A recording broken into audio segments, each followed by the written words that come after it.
یا تو لوگ کمزور پڑتے ہیں. تو ایک عالم دین نے جواب دیا تھا جیل سے کہ ظالم بات سن، جیل میں کمزور وہ ہوتا ہے جو جرم کر کے آتا ہے. میں جیل میں مصطفیٰ کی محبت میں آیا ہوں، مجھے کمزوری لائی.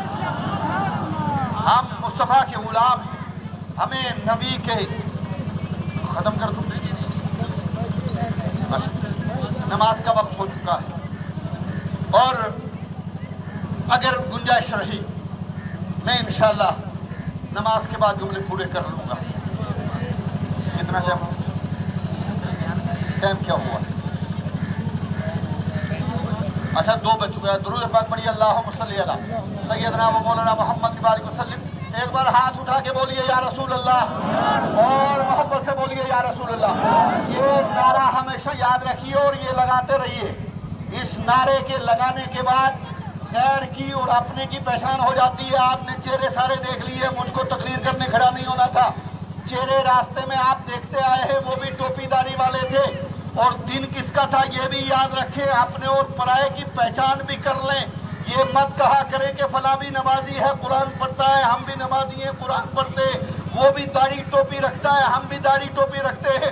پھر کربلا کی تاریخ پڑھو، حسین کی روح سے پوچھو کہ یزید کے خیمے میں اذان تھی، کلمہ تھا، نبی کا کلمہ وہ پڑھتا تھا تو علی اصغر کو کیوں پیش کیا، علی اکبر کو کیوں پیش کیا، قاسم کی جوانی کیوں لٹا دی، عباس علمبردار کو کیوں جناب علی لٹایا گیا، حسین نے اپنی گردن کیوں پیش کی؟ تو روح حسین آواز دے گی.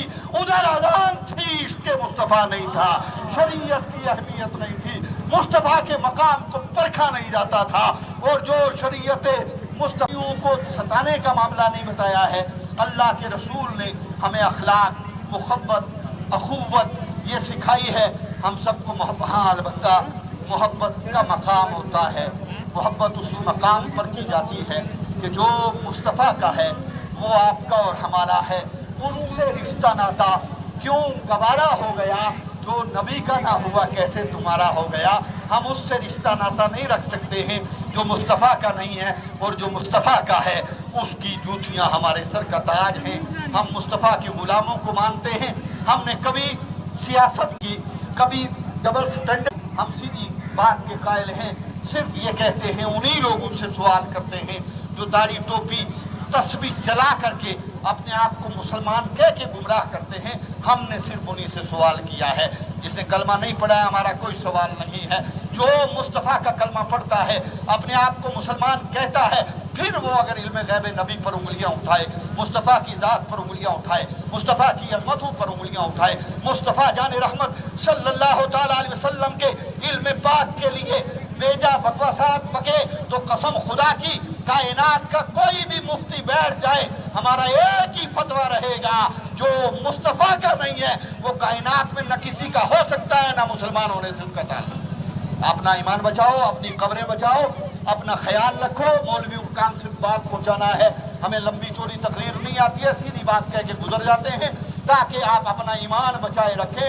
اور آج کے دور میں اسی لباس کے اندر بہت سارے چور اچکے جو ہیں وہ آپ کے ایمان کو چرانے کی کوشش کر رہے ہیں، اور آپ سادگی سے یہ کہہ کے گزر جاتے ہیں نہیں جی برادری کو مسئلہ ہے، وہ برادری دیکھنی پڑے. ارے یار کون سی برادری مصطفیٰ سے کٹ کے ہوگی؟ کون سا برادر مصطفیٰ سے کٹ کے ہو جائے گا؟ بس یہ سمجھ لو جو نبی کا ہے وہ بھائی ہے، اور جو نبی کا نہیں ہے اس سے ہمارا کوئی معاملہ، کوئی سروکار نہیں ہے.